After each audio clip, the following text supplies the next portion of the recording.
All right, now, everybody. Quiet, listen to me. We're going to start a show. Now, some of you people have been with me before. You know it's going to be a tough grind, but we're going to have a show.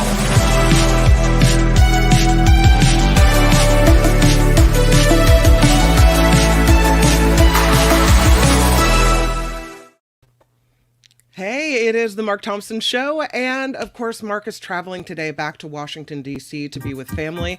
But I'm here with Tony, who's got the music. He's got it going on. Started bad right away. No. It's funny, the things that Mark usually does and we don't think about. There it is.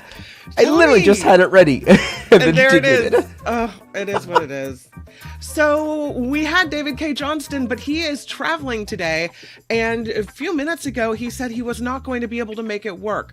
So I will say that Jefferson Graham will be here today. We'll talk tech. We'll talk the latest things with Apple. And Mark has left us a really great interview with a man named Erik Audé.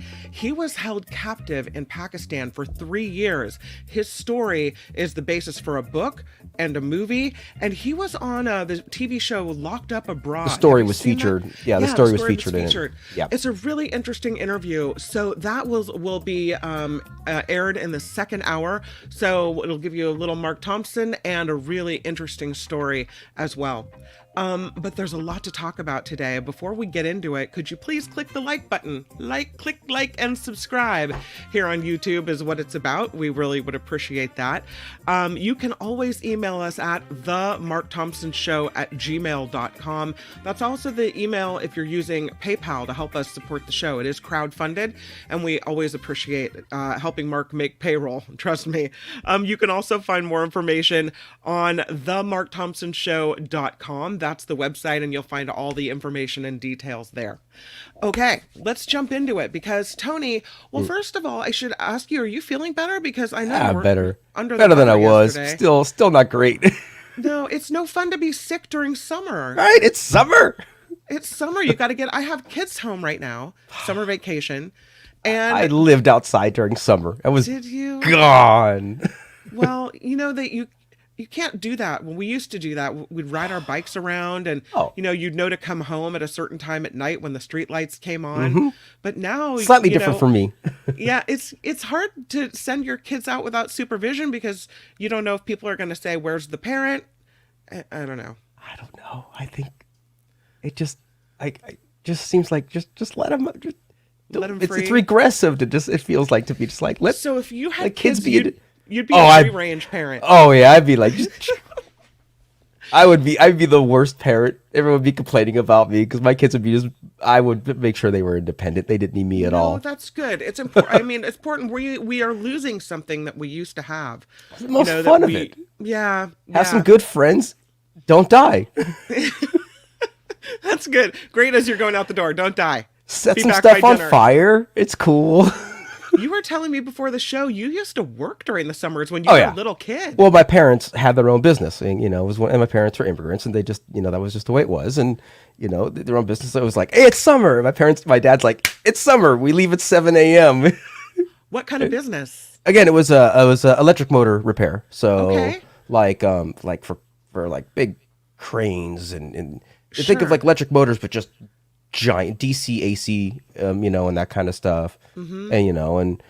And my job was like kind of the janitor. So it was kind of like go through basically the entire morning was clean the whole place up and set all the machines up for work in the day. So we had like a giant lathe machine and I had to like prep it. And, so I was using a giant lathe at like 12 years old. Oh, wow. And we had a baking oven, a burnout oven, and a mill machine. I mean, I made my own RC car on a mill machine, if you know what a mill machine is. I don't know what it is. Okay, think of like it's a drill press, Uh-huh. but the base moves. So whatever piece of metal you're cutting, you can then angle it this way and that way and stuff, and you can cut like that and cut out holes and stuff like that, and cut out shapes with it. Would you consider that perhaps dangerous for a 12-year-old? Maybe it was 13. No. Oh, no, the scary stuff was like the acetylene torch or the big acetylene torch. I always hated that thing. I always like everything would pop sometimes. But we had like a hydraulic press, like a 50-ton hydraulic press to get the bearings off off the armatures and stuff, and just bang bang bang bang bang bang and just. That is such a different summer Great than stuff. my kids are having. Like they're they're, one of them's at drumline camp, and one of That's them's fun. in the other room Good. thinking, what game will I play on the Nintendo Switch right now? There's some new good ones just came out today. They had a Nintendo Direct today, so they just announced some new games. Really? Yeah. Oh, okay. Well, you'll have to tell me about that. Anything that I should be looking at?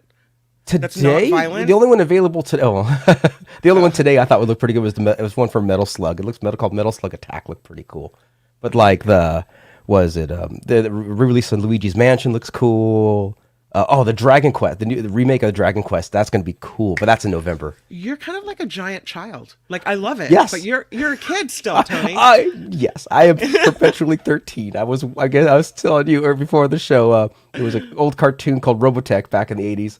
I just got my hands on the Blu-ray and I watched about 10 episodes last night. Oh, you're so funny.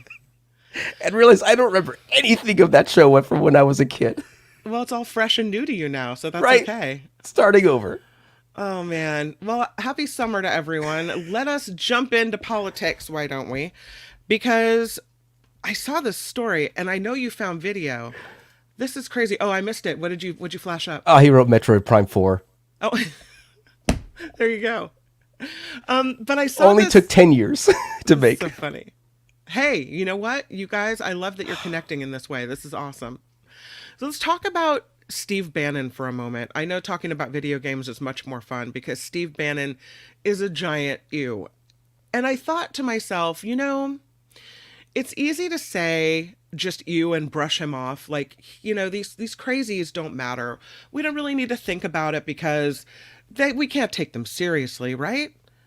Well, the problem is he's using this language that we probably should be paying closer attention to. And I hate to take the crazies seriously, but I feel like if we don't, we might have a bigger problem on our hands. He's using this Civil War language, these phrases that were used in the run-up to the Civil War. And I don't know if it's possible to have a civil war in America right now. Some would argue we already are having one in a social way. But the makeup of the country is different. States are more divided within themselves. So I don't know if it's possible, but I was thinking about it last night. And here's one of the phrases that Steve Bannon is using. He said, "Are we at war?" He asked a crowd, "Is this a political war to the knife?" And it's that phrase, war to the knife, that was used in a book, Atchison's Squatter Sovereign, which, according to the Library of Congress, is a pro-slavery newspaper of the era, and it was used in the run-up to the Civil War. And I don't know if that's where he got that term, and if that's why he's using that term to kind of stir up a pot and make people think that a civil war is what we should have. But Tony found some video of Steve Bannon, and listen to the rhetoric. Listen to what he's talking about when you think about people advocating for violence and advocating for dissension and division in this country. It's not pretty. I mean, this is an illegitimate regime of neo-Marxists. From the Justice Department to the FBI, the Wall Street crowd, you can see this everywhere in our society, the attacks on the family, and they play for keeps. And I'm so glad that in the Alex Joneses and the Tucker Carlsons, and particularly since you've had the opportunity to leave Fox, ourselves and so many others now understand that this is a war to the knife, right? We have to win this. If we don't win this, this country is going to devolve into some kind of neo-Marxist totalitarian regime, of which it's pretty far down the road right now. That's why I don't fear going to prison, right? I know it's going to take my voice off. The war is still going to go on, and I keep saying it's next man up. You can't lean on Trump. You can't lean on Tucker. You can't lean on Bannon. You can't lean on Alex Jones. This is a populist revolt. You have to step up and do it yourself. You have to dive in more. You have to do more media sharing, become a force multiplier. So I'm pretty happy with where the show is right now, what the audience is going to do with the team that we've got. But it's clearly they're playing Smash Mouth. And I just think we have to wake up, and the Jim Bankses of the world and the Jim Jordans and the Speaker Johnsons. You have to understand we're in a political war, in an information war, and you got to start fighting like you're in a war. We're in an information war, he says. His information is lies. It's wrong. But that's what they know. They're going to push, and they're going to keep pushing out this information. They're going to keep stirring the pot. You heard him use the term there with Tucker Carlson, war to the knife. He also was in front of a crowd at Turning Point, and he said, "Are you prepared to leave it all on the battlefield?" Battlefield, another war term, in 2024. It's very simple, he said, victory or death. Well, that seems like a call to violence. So he's advocating for a war. He said an information war, but he's using these terms, these Civil War terms. What does he want for America? And I think, as President Biden said just yesterday, that's really the question in this next election is, what do you want for America? Do you want a divided America where people are ready to, what is the term? War to the knife? Is that what we want? Because I don't want that. I want to find a way to coexist, to have dissenting opinions, to have the America that we've always had, even though we don't agree, we somehow make it work together. But you have a guy like this, like Steve Bannon and others, who are ready to break America. And I don't understand it. And they call themselves patriots, and I just don't get it. I don't get it at all.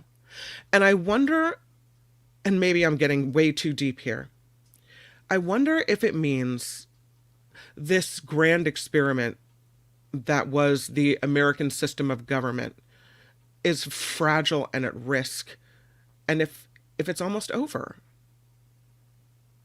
We've survived things more serious than Steve Bannon. We've survived civil wars. We've survived awful presidents. But this is scary. And so instead of brushing it off and laughing at him like he's a crazy old lunatic, I think maybe we should pay closer attention. So, wanted to start the show off that way. I know. Thanks, Kim, for laying that lead balloon in our lap. But this will maybe, I don't know, brighten your spirits, because speaking of Steve Bannon, he is going to prison. He's not going to Club Fed. So it's not going to be, kick back, watch TV, chill out, kind of alone and me time. He is apparently going to be sent to a minimum security prison camp where non-violent offenders serve their time.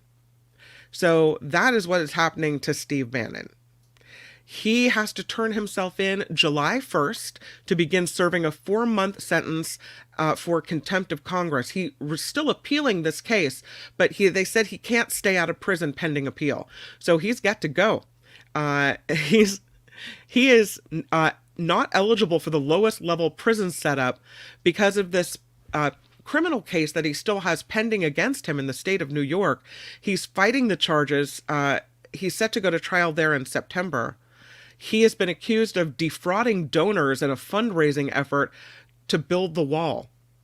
And we know the money didn't go to build the wall. The money went, allegedly, right to Steve Bannon and friends. So because that case is still pending, he cannot stay out of prison pending appeal, and he must report to a minimum security prison camp on July 1st. I don't wish ill on people, but I'm not sorry that's happening to him. So there you go. This is huge, huge, huge, huge. And it means so many more people may be gaining citizenship. This is information about President Biden. He is announcing sweeping action shielding undocumented spouses of U.S. citizens from deportation, which makes complete sense to me. If you have legally married someone and you are a U.S. citizen, it seems that person should be able to stay. And the president agrees. He is going to announce that this week the policy would apply to people who've been living in the United States for 10 years and would like to use an existing legal authority known as parole in place that offers deportation protections instead. So this is a big deal for a lot of people. He also, the president, is holding an event marking the anniversary of the DREAM Act, DACA. And that is going to happen, I believe, tomorrow. So they'll talk about the pathway work for visas for DACA recipients. And yeah, there's a lot of people that will be affected by that as well. So here you have a country that keeps saying, whatever side of the immigration debate you're on, we need to do something. We need to fix it. We need to have a path to citizenship for people, or, we need to close the border. We need to, whatever your opinion is, we need changes to the way the immigration system works. And here you have the president making changes, right? We know that he's limiting people coming in. We know that he is now going to allow the spouses of U.S. citizens to stay and not have this threat of deportations and have families torn apart. And we know that the kids who were here, many of them who didn't even realize they weren't citizens, now have a better path to stay. So you could say, I would disagree with you. You could say he's been ineffectual, but I say he's doing things. He's taking steps. I feel like I don't know what the right steps are as far as immigration is concerned. It looks like this big tangled up mess. I'm happy to see he's doing something to straighten it out. So, the Washington Post is not doing so well. They have new leaders at the Washington Post that came from the UK. And there were some real ethical questions about the way they did journalism in the UK. It's very different than the way it operates in the United States. Yeah, thanks, Tony, for the picture. There's some stories that were released over the weekend by the New York Times, NPR, and the Washington Post talking about the Washington Post publisher Will Lewis and Robert Winnett, who is the new editor, and what they did as far as publications in London 20 years ago, and the way they operated, the way they represented themselves, not pretty. One of them, a phone hacking scandal, you may remember, that happened when Lewis was brought in by Rupert Murdoch-owned newspapers. So he was brought in to cooperate with authorities after a scandal. But he's accused of destroying evidence in this case. He has denied it. So I don't know. And here's the question.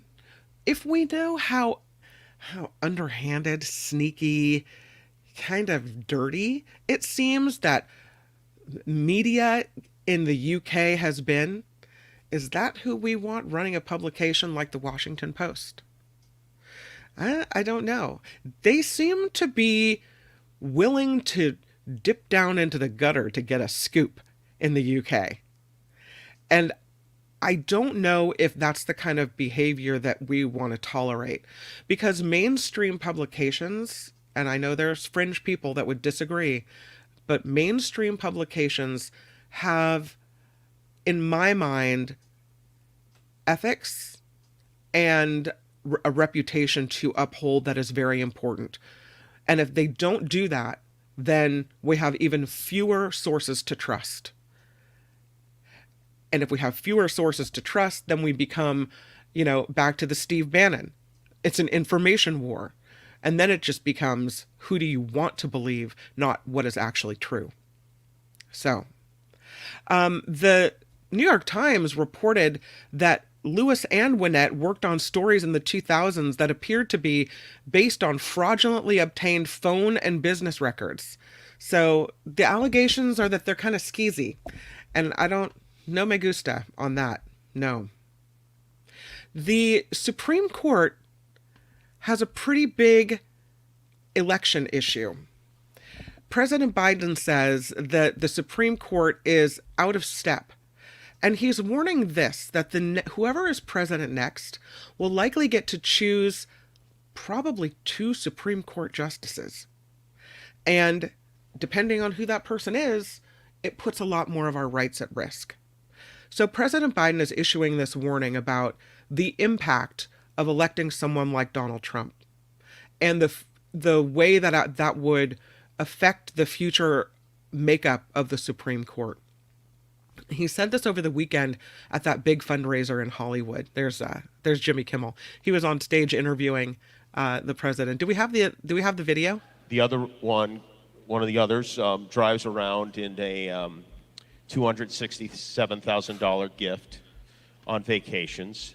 And I think we are all wondering, what can we do about this? Elect me. Again, I'll tell you why. No, I'm not just saying. The next president is likely to have 2 new Supreme Court nominees. 2 more. 2 more. He's already appointed 2 that have been very negative in terms of the rights of individuals. The idea that if he's reelected, he's going to appoint 2 more flying flags upside down is really, I really mean it. Could this be the scariest part of all of it? Well, I think it is one of the scariest parts of it. Look, the Supreme Court has never been as out of kilter as it is today. I mean, never.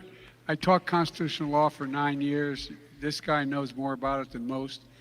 Look, the fact of the matter is that this has never been a court that's been this far out of step.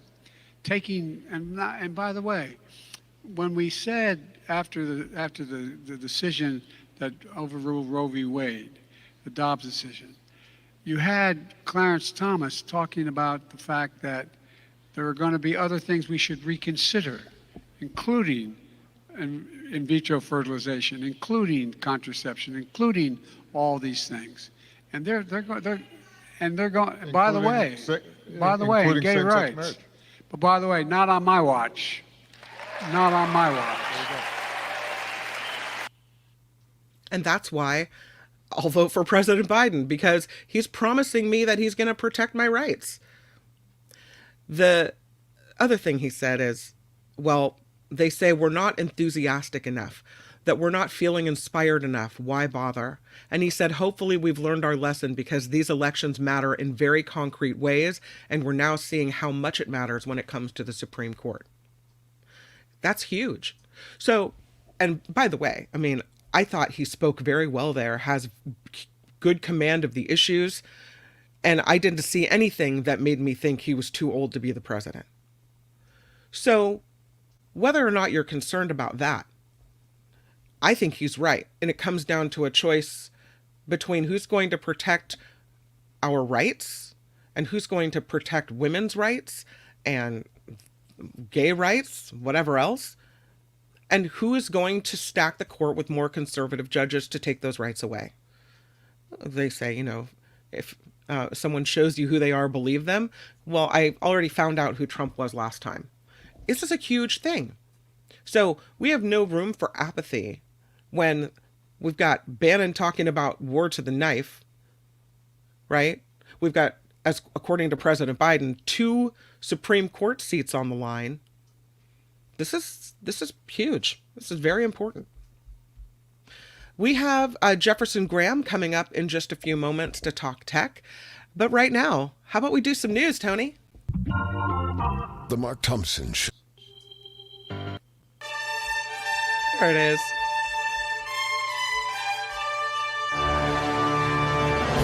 On the Mark Thompson Show, I'm Kim McAllister. This report sponsored by Tenuta Vineyards.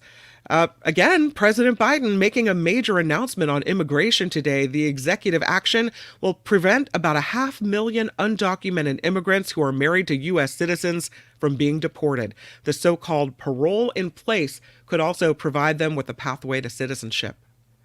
More dangerous drugs are off of the streets of California. A massive bust worth millions has led to 22 people being charged, most of them from Los Angeles County. Only 15 are behind bars. 7 others are on the run. The FBI says they were smuggling drugs from Mexico, hiding them in vegetable boxes, projectors, gas tanks, even in batteries. In all, officials seized about 13,000 pounds of meth. Let's say it again. 13,000 pounds of meth, more than 50 pounds of fentanyl mixture, along with cocaine and heroin and 35 guns. If convicted, those suspects could face at least 20 years in prison. God, they got a lot of drugs off the streets. Crews are making progress on California's biggest wildfire. This thing went crazy. They now have it 20% contained as they also battle very strong winds. The flames have spread to more than 15,000 acres since last Saturday, burning near I-5 in the Los Angeles County community of Gorman. Dozens of homes still threatened. Power could be shut off to prevent further damage there. The smoke is also affecting the air quality in Santa Clarita and Castaic as well. But again, that post-fire is now 20% contained, so at least they're making some headway on it, which is good news. Ooh, look at that. So scary. And I know you've probably seen footage of people driving out through these roads. It's frightening, where fire is burning on both sides and it looks like you're driving straight into hell. And look at those firefighters in putting themselves in that knowingly. So scary. I'm so grateful for all they're doing. And there are fires up and down the state right now. I'm so grateful to people that are trying to make a difference and put these things out. In speaking of wildfires, the number of wildfires across the state is now up to 18. 8 of those started just yesterday. One of them, the biggest, the second biggest in California, 5,200 acres. That's 5,200 acres, no containment in sight, is burning in Calaveras County, east of Stockton, near Angels Camp. Officials say it's moving fast because of high winds, forcing evacuations, causing power outages for about 7,000 homes. There's a highway and some roadways closed there as well. So that's pretty scary. God, look at that fire. Some news about Justin Timberlake. He's due in court next month after being arrested for driving while intoxicated, allegedly, on Long Island, New York last night. The pop superstar was arraigned and released without bail this morning. Timberlake's arrest comes in the middle of his world tour with 2 shows scheduled in Chicago this weekend. He doesn't want to be facing a DUI. Pizza Hut is shutting down several more restaurants, the company abruptly shuttering 15 locations due to an ongoing financial dispute with one of their biggest franchisees. Reports say another 129 Pizza Huts owned by the franchisee group EYM will close in Georgia, Illinois, South Carolina, and Wisconsin.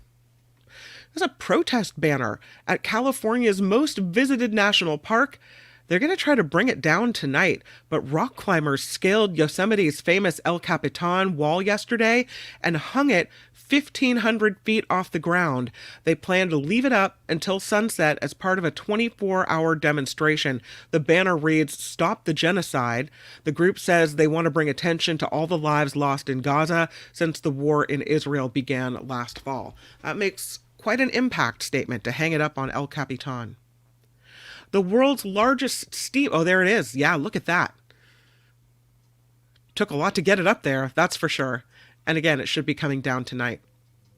The world's largest steam engine is headed to California. Union Pacific's Big Boy, number 4014, will begin its first tour this summer, June 30th, passing through 4 other states as well.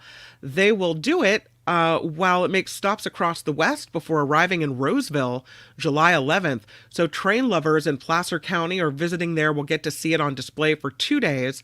The locomotive is offering walkthrough exhibitions and special passenger trips as well. So it should be a pretty fun deal. Kind of a fun summer thing to go do. See the Big Boy train. Why not? Why not indeed? It is... Oh, look at that. It's huge. Huge. That'd be fun to go see. Drive up to the Placerville area, take a walk through on the Big Boy. See, there's summer trips I can actually afford. I've seen so many people, they're taking these trips to Europe and doing these things. Us, we'll consider driving to Placerville to see the Big Boy. You know how it is. It's another viewership record for a game featuring basketball superstar Caitlin Clark. CBS Sports says Sunday's game between Clark's Indiana Fever and fellow rookie sensation Angel Reese's Chicago Sky drew an average of 2.25 million viewers. It marked the most watched WNBA game on any network since 2001.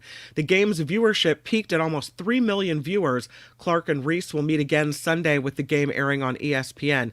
And I love to see so many people turning out to watch women's sports. That is incredible.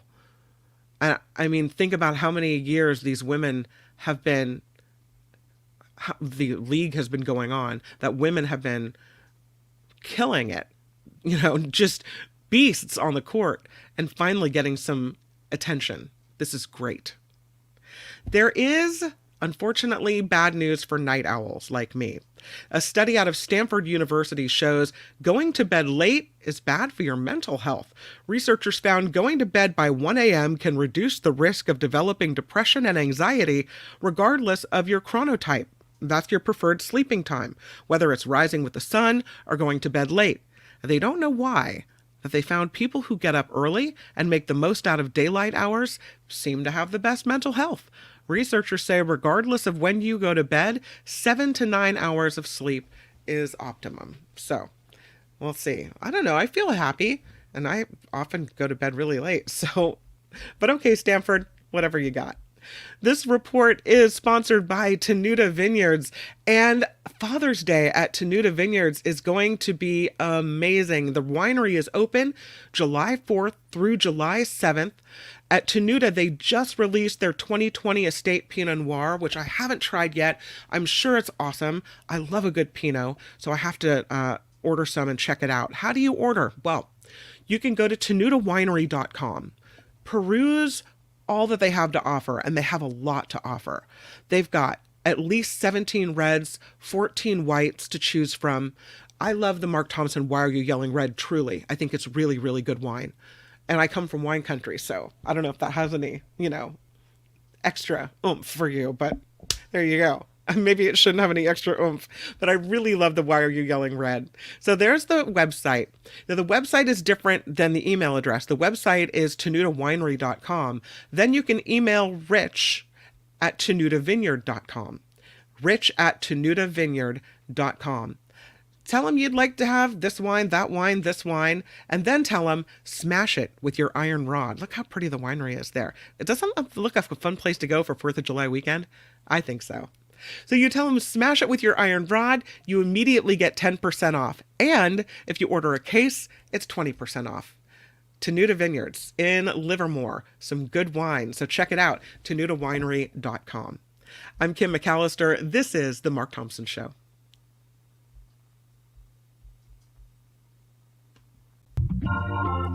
The Mark Thompson Show. All right. Well, let's get to Jefferson is I see him. I see him right there. Casino. Yeah, no, thank you. I was thinking you were going to play a longer sweeper, but hey, you know what? I clicked on the wrong one. Let's not bring anyone's attention to it. How about that? We'll move forward, my friend. Jefferson Graham, our beloved photographer, has been on the road and has been traveling around and now is finally back in the studio to talk tech. I bring him to you now, former USA Today tech columnist and friend of the Mark Thompson Show. It's Jefferson Graham, everyone. Hi. 7 weeks on the road. How was it? 7 weeks. Can you believe it? Tell me some of the highlights.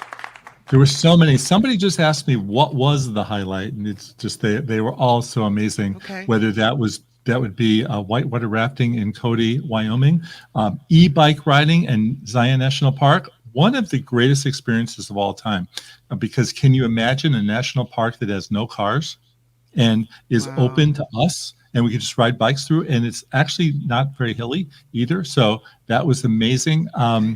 Bike riding in Park City was great. Taking pictures in Bozeman, Montana. Okay, so every night at 9 o'clock in Bozeman, Montana, I'd go to this place called Pete's Hill, which is this wonderful hiking area, and it's paved, and you watch the sunset. And the sun would set at around 9:35. And then at 9:45, I would jump in the car and drive down to the market before it closed at 10 because they have the Huckleberry ice cream sandwiches. Oh. Huckleberry ice cream sandwiches, okay? I can see why you're driving down to the store. Exactly. That's right. And then St. George, Utah has some great ice cream cones there. It's just so many great things. And just seeing stuff out on the open road that you just never see in an airplane. Just the changing dynamics of a country and the different looks to the different states and meeting people and just a wonderful time. It sounds amazing, and the pictures are incredible. I saw last night that you posted dueling sunsets pictures, and they're on his Facebook page, Tony. I don't know if we can bring them up, but you were asking people which sunset photo that people like the most. And I have to say, for me, it was the orange sky, the one that was deeper and darker. Yeah, that was the Teton. That was the Grand Tetons. It was actually funny because the guy said, I just did a newsletter post on it. It'll be going out later today. Anybody who wants to know how I got these pictures. So he said, craziest animal and best sunset. So, okay, I'll have to figure that out. Yes, I shot a grizzly bear in my pajamas in Cody, Wyoming. And the sunsets, that's the Tetons. That's the Teton Valley. And that's what I was just telling you about Bozeman, Montana. That's Pete's Hill, and that's where you get a sunset like that, and then a huckleberry ice cream sandwich. I mean, you can't go wrong. But if you're comparing the two pictures, it's definitely the more vibrant with the mountains in the background is gorgeous. Yeah. And so it's interesting. That's in the other side of Jackson Hole. That's in Victor, Idaho, where our friend Debbie reached out to me, a longtime viewer. Hi, Debbie. And she reached out to me, said, let's get together. You got to come see the other side of Jackson. And it just happened we were going there, and we had a great time meeting up there. And there's my huckleberry ice cream sandwich. Look at you. Yeah, happiest guy in town. So when I'm in Jackson, the people in Victor, it's a bedroom community to Jackson, which is probably, I think, the most expensive real estate in the world. And they commute in every morning, 45 minutes. But the road collapsed. It just collapsed. Yeah, and I saw it. It was a big, so they're thinking the whole thing fell down, and it's going to take a while to fix. Yeah, they were working on a solution when I was there that they said would be weeks, not months. But right now it takes 2 hours to get into Jackson. Now, if you're scooping ice cream cones, if you're welcoming people to a motel, if you're doing any of the sort of jobs that people do in the summer, are you going to continue driving 5 hours a day for that? Or are you just going to say, forget it, Well, I mean, I guess it depends on how badly you need the money, right? Yeah. But I was on the other side of the Tetons. This is the other side of the Tetons. Yeah, that's Tony's showing the road collapse right now. Yeah. It's just gone. Gone. Mm-hmm. Yeah. And it's amazing what a little road can do for a town. Yeah. Incredible, the damage. Kind of reminds me of the road washouts that we saw in Big Sur. Yeah, always, every year. And here's this. And this is what you say, the one way in, one way out. Kind of, without having to go really far around. So, well, it's a basic long workaround, as if you were driving to Big Sur and you got halfway and they said turn back, and then now you have to go back to Paso Robles, basically, and then go to the 5, and then go all the way around to get to Carmel. That's quite a detour to scoop ice cream for minimum wage, right? That's right. Yeah. But great ice cream it is. I'll just say in Victor, Idaho, just to keep on the theme where I was staying, the huckleberry milkshakes. The milkshakes are the greatest milkshakes in the world. Wow. In the world, huh? You're fairly well traveled, so I think that comes with a bit of... Well, the best huckleberry milkshakes, because they only have huckleberry in Idaho, Montana, and Wyoming. So you piqued my interest when you talked about... shooting a bear. I know you meant shooting it with your camera, right? Yeah. In the middle of the night in your pajamas? What happened? Well, that's a Marx Brothers jokes, but it's before your time. Okay, sorry. Yeah, I shot an elephant in my pajamas. What he was doing in my pajamas, I'll never know. Sorry, okay, got it. Yeah. Yes, I photographed a bear. The episode will come out this weekend, probably Friday night in Cody. I teamed up with a local photographer who specializes in wildlife. And one of the big things is that you don't take pictures on your phone. It's not going to get you very far. The pictures are going to be small, and you don't want to get too close to these animals. So I brought my big camera, my Sony, which has a 600 millimeter lens. Got an amazing picture of the bear. It'll be in the next edition of the newsletter, which will be out at 5:00 today. JeffersonGraham.substack.com. Please subscribe.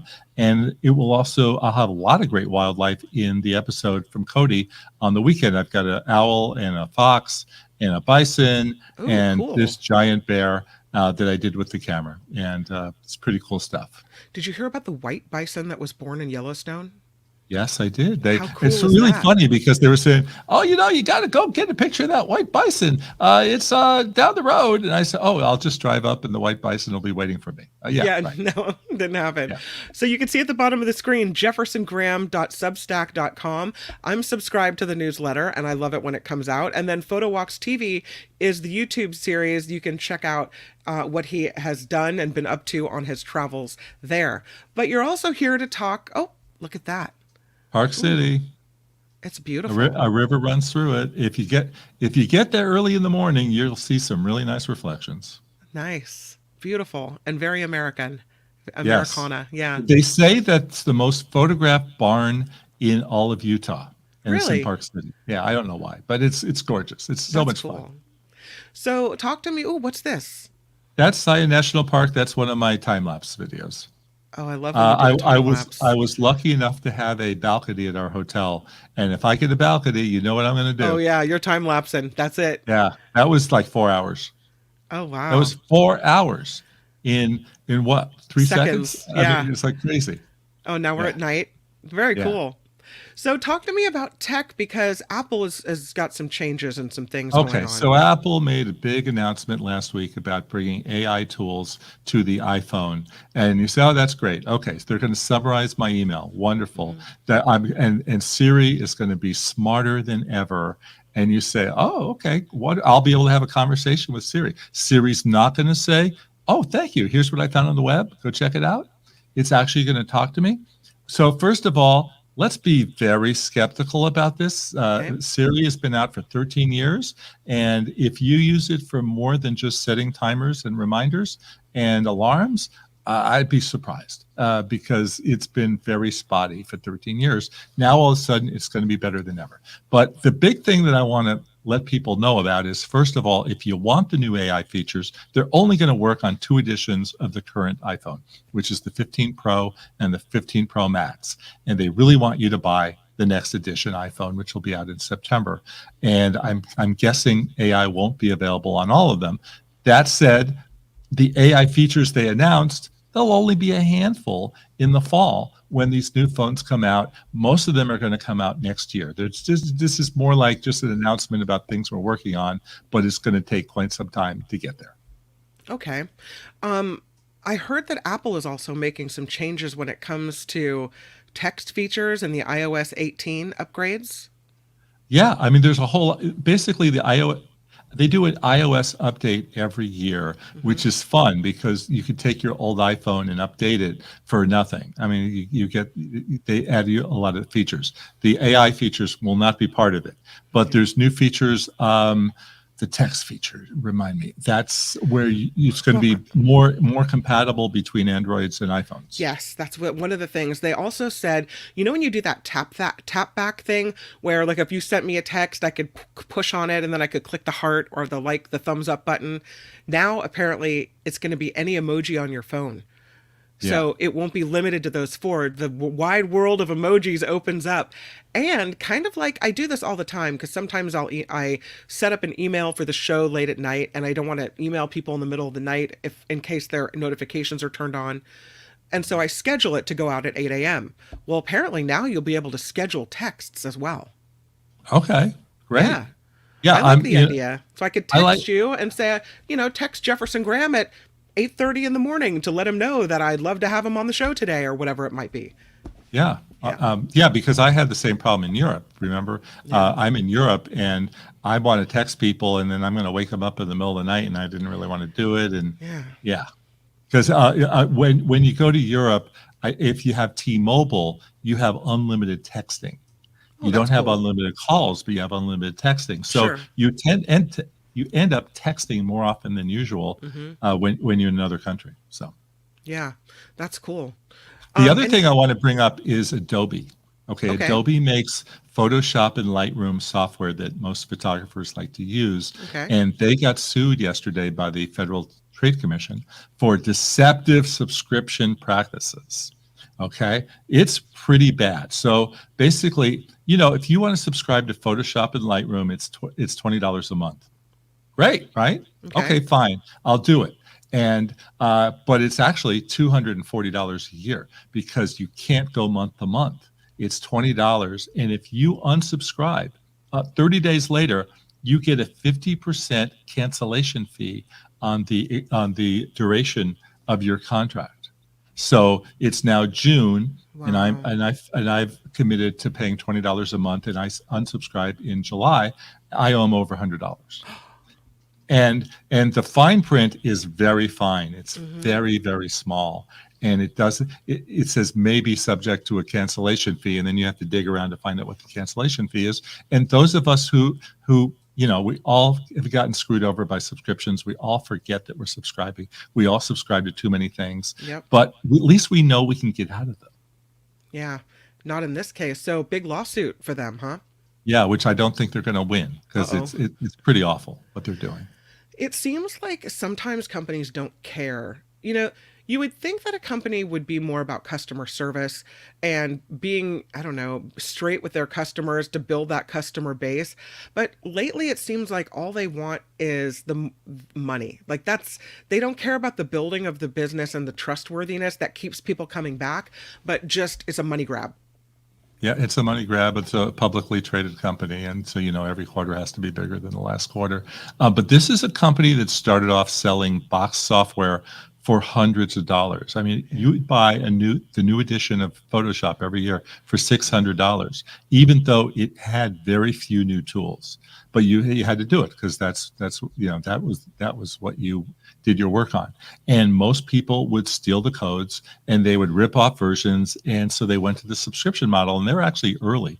They were doing subscriptions before other people were. And the subscription is a lot more affordable. And they are better about adding new features now, but their whole legacy is people stealing the boxes, so and stealing the code, so you can understand where they're coming from. Yeah. James says, I hate software subscriptions. Prefer the old days when I could buy a product and update it when they improved it enough to earn my money.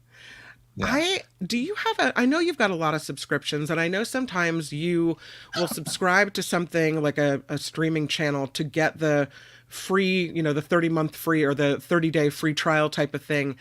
Do you have a system for kind of monitoring your subscriptions? Is there a way to, plug in everything you subscribe to kind of monitor it? Because as you mentioned, things can get away from you. Yeah, there are apps, and ironically, they'll charge you a subscription to monitor. Of course they will. Yeah. Right. The best thing is just to stay on top of it. TV is kind of easier. You turn it on, you watch a channel. If there's a show you like, when it's over, you unsubscribe. So right. I don't actually do it to get the free subscription for the 30 days. I just do it to see the show. So now it was Hacks on HBO Max, or Max, what they call it. Mm-hmm. Now it's over, and I'm unsubscribing. And I will switch back to Netflix. There's a show I want to see on Netflix, and I'll keep it until I don't watch it anymore, and then I'll switch to another. So I know Mark has everything, right? I don't have everything. I don't want everything. I can't, I'll watch one show at a time and then just get rid of stuff. Did you freeze? I did freeze. Sorry. Sometimes it's been happening to me lately where all of a sudden it freezes, and then it's less than 2 seconds and I come right back. So I don't know what's going on. But you're here, and that's the important part. I'm here, and that's the important part. Yeah, it happens to me, too, where I'll subscribe to something because there's something I want to watch, and then I forget about it. And you got to go back and make sure that you don't, subscribe to 50 million things that you just don't need and you don't want. So yeah, my wife said to me last night, hey, do we get Apple TV? I said, no, but when we finish with Netflix and see the show we want to see, we'll get Apple TV for you, and your show will be right there. So I just try not to have too many at one time. What's the only one that you always keep?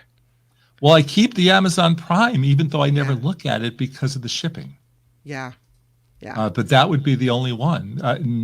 There's nothing. I actually think Max is pretty good. But after perusing through there last night, I don't need it. And then if something comes on, I'll get it again. I feel like I might be the cheapest person in the world, because I feel like if I'm paying for Netflix and I'm paying for Amazon and I'm paying for Disney Plus, that when I search for a movie and it pops up saying it's $3.99 to rent this movie, I'm like, $3.99, I'm not paying that for one movie. I agree with you. And I mean, really, it's not that much, especially if it's something you were looking for and want to watch. But the free I know it's not free to get these services, but when you feel like you're paying for the whole month and you can watch, whatever you want in an unlimited fashion, all of a sudden paying $3 or $4 for a movie sounds kind of like, a lot. Yeah, you asked about the one service I couldn't live without, and that would be YouTube.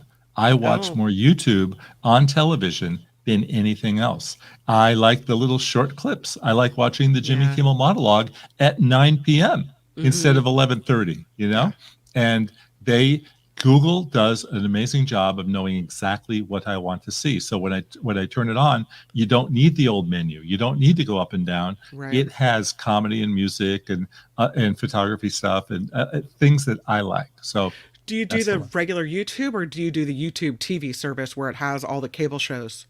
No, don't pay for that, because that's $75 a month, and I believe if you have to be a cable TV fan, there's nothing I want to see on cable TV. Right. I'm not into sports, and there's just no, and I got it when it was $35. Yeah. Then it was $45. Then it was $50. Then it was $60. And I said enough. And now it's $75. Yeah. And I don't need to see the Real Housewives. So No, I don't either. You know what I have been watching though? And it's funny because I must have clicked on something and now they keep serving it up to me, is movie bloopers. So people will put together these videos of blooper after blooper, like, flubs in the movies and the outtakes and such. And I can go down the rabbit hole and watch a bunch of them, and they're really funny. So that's my YouTube experience as of late. Okay. Yeah. Sounds good. So you've got the YouTube show this weekend, the Photo Walks TV coming out. From Cody, Wyoming. Okay. Yes. And then you've got the Substack newsletter coming out when?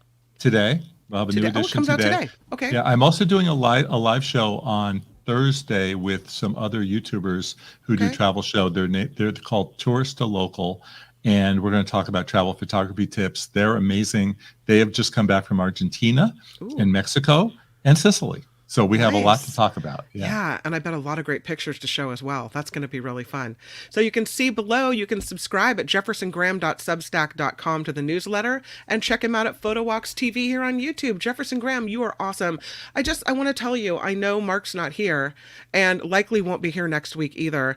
And I so appreciate you taking the time to come on, even though he's not here, and just to hang out with me and everyone. So thank you very much for that. Happy to be here anytime. I love it. Thank you. All right. Have a good rest of your day. Bye. Thanks. Jefferson Graham, everybody. I really feel that. It's kind of, oh, there it goes. There it goes. I love it. It's kind of emotional it makes my heart swell when we have guests that come on and they know Mark's not here, but they want to give the good information, and they come on with me instead, and it's a really good feeling to know that we can still keep the show going like that.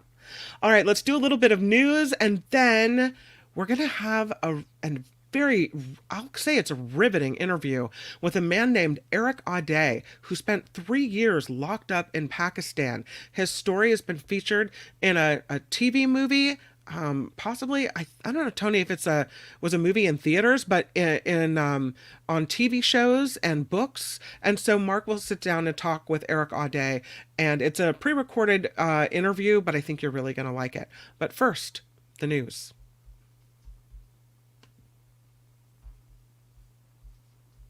It's coming, I promise. There it is.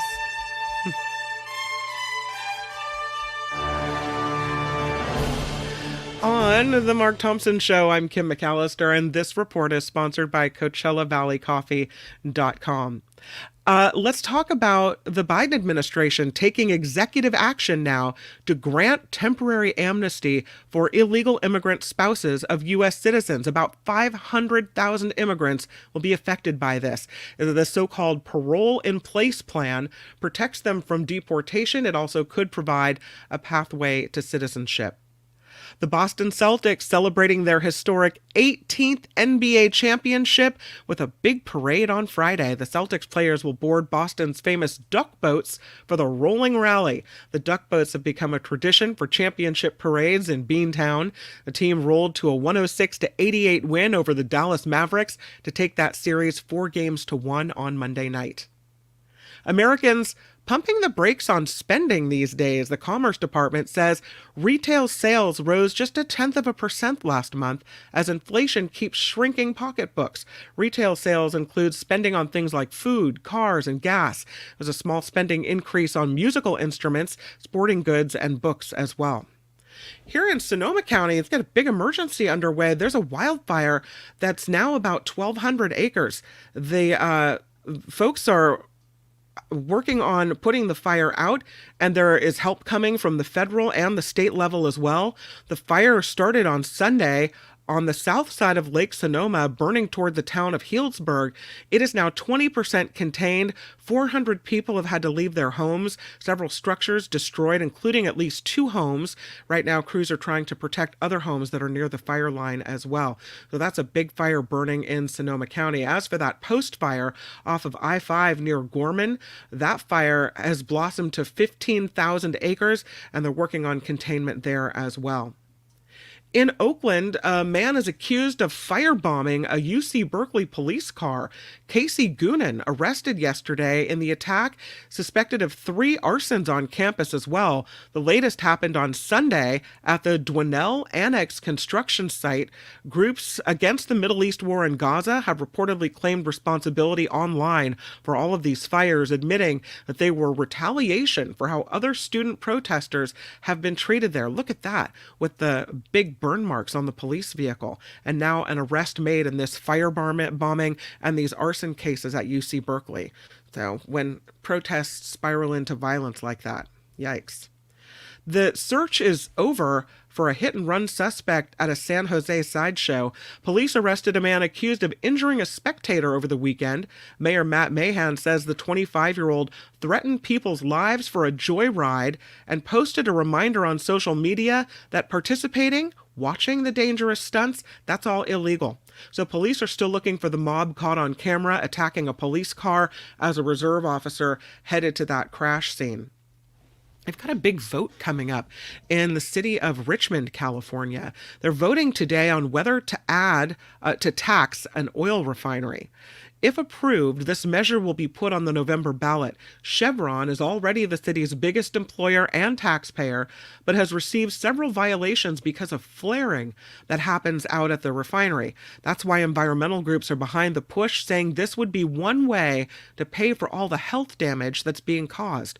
Supporters say the new tax could bring in between $60 and $90 million a year. So that would be really incredible for the city of Richmond if that was the case. Remember the Brady Bunch home? I mean, who doesn't? You picture it in your mind, right? This Southern California home, made famous during the opening credits of the 1970s TV show The Brady Bunch, reportedly got broken into. Police cars were parked outside of it in North Hollywood. The house recently sold for $3.2 million. Officers were there apparently investigating a possible burglary. The LAPD received phone calls about a loud noise at that house early Tuesday morning.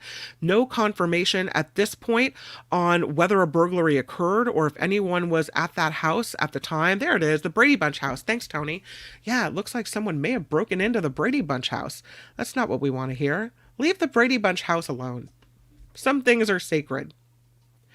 Only a small number of employees in the United States require workers take a minimum amount of vacation. Yet, burnout by employees is still pretty high. Only 8% of employers require workers to take a minimum amount of vacation. Jobs like pilots, air traffic controllers, trucking, those jobs and employers require workers to take mandatory time off. You need your rest, right? You need to be fresh for the job. A recent Harris poll found 78% of Americans do not use the maximum amount of paid time off allowed. The average worker took 15 paid days off last year, despite nearly half being allowed more than that. The burnout rates are high. 45% of Americans claim to feel burned out at work. No federal law that says employers need to provide paid time off, but there are some state and local laws that do apply. So that's interesting. Tony, you're one of those. You have a lot of time off, but you rarely take vacation. So I don't think I've really ever taken a day off. You went to Hawaii. I did April. This year was the first time in 10 years. That was the first time. I don't remember any other time you've taken vacation. No, never. Yeah. Who can afford it? Well, it costs money. If you get paid time off, right? No? It's so much work. It's more work to try to take off time from work. You know what I mean? And then pay for the vacation. No, I don't. No, this is Uh-huh. not going to happen.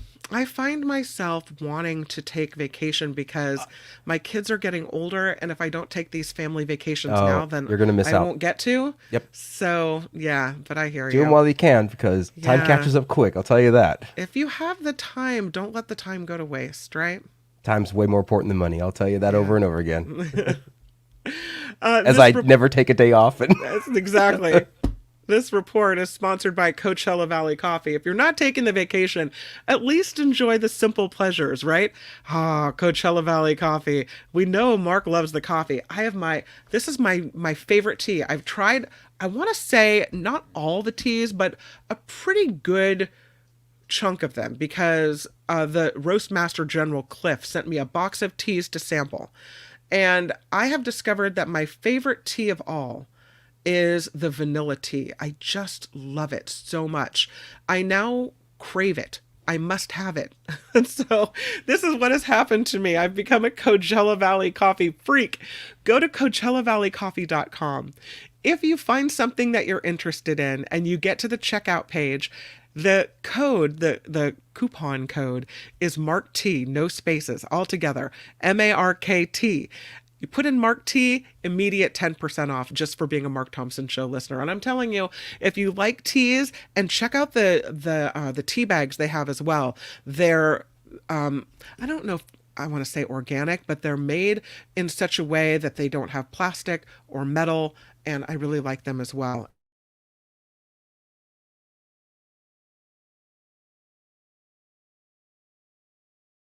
Looks like I spaced out there for a second. Our thanks to Coachella Valley Coffee. I'm Kim McAllister, and this is The Mark Thompson Show.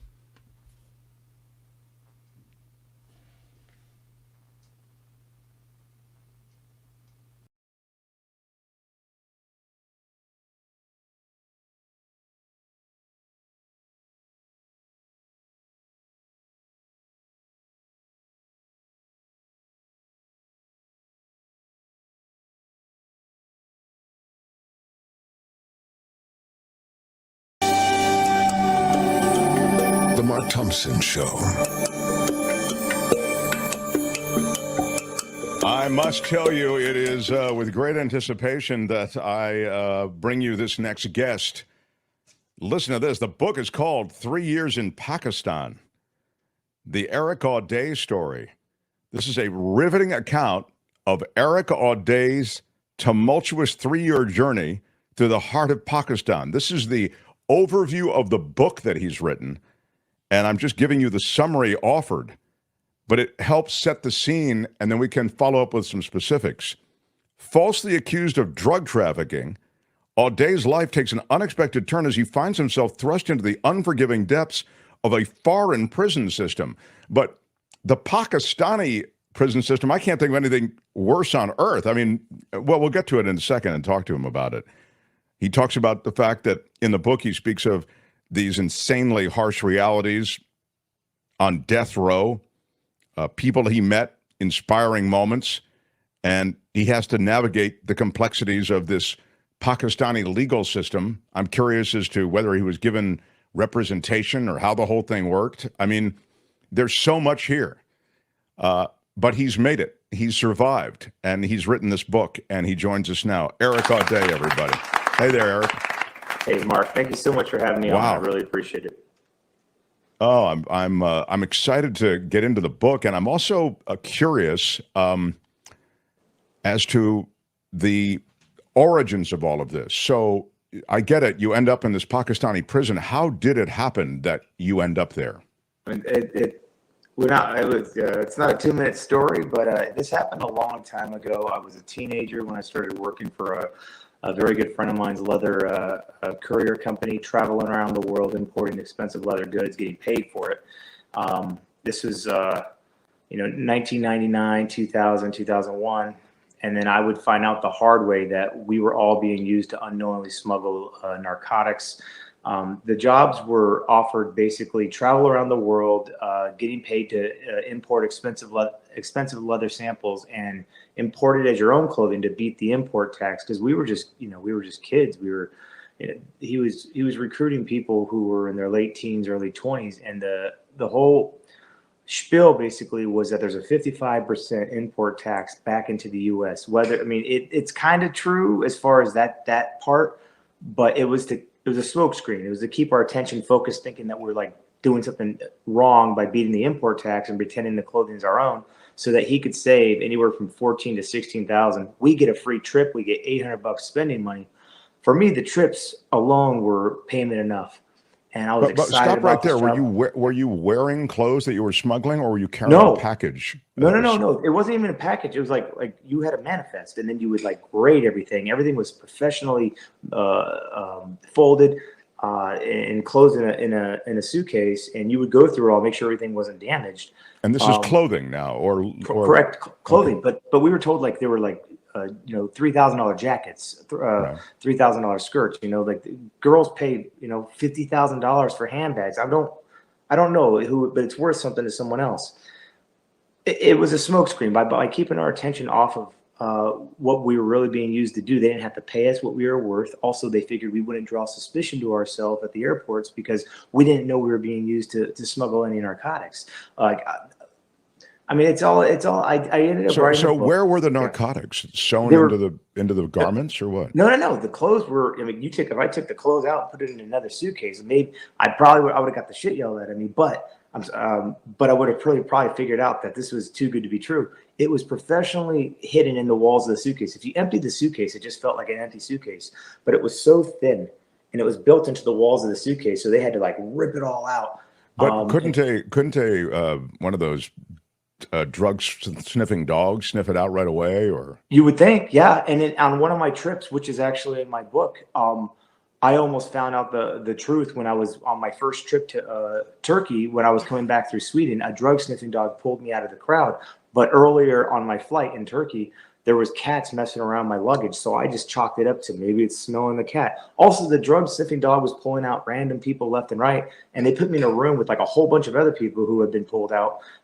And so it was like it wasn't as scary as you think it would be. Like they were just like asking me questions. I was like, it's the leather. I'm here for the leather. And they went through everything. They found nothing. And then sadly, by them doing that, it reconfirmed that I was like, hey, these are actually legit trips. Because I see. Like, in the back of my head, even on the first trip, I believed my friend, but deep down I was like, maybe, what if, because you think the worst case scenario. But after that trip, I was telling everyone about these jobs because I was so sure they were legit, and I wanted to share this opportunity with everyone. So what was the moment at which you were busted?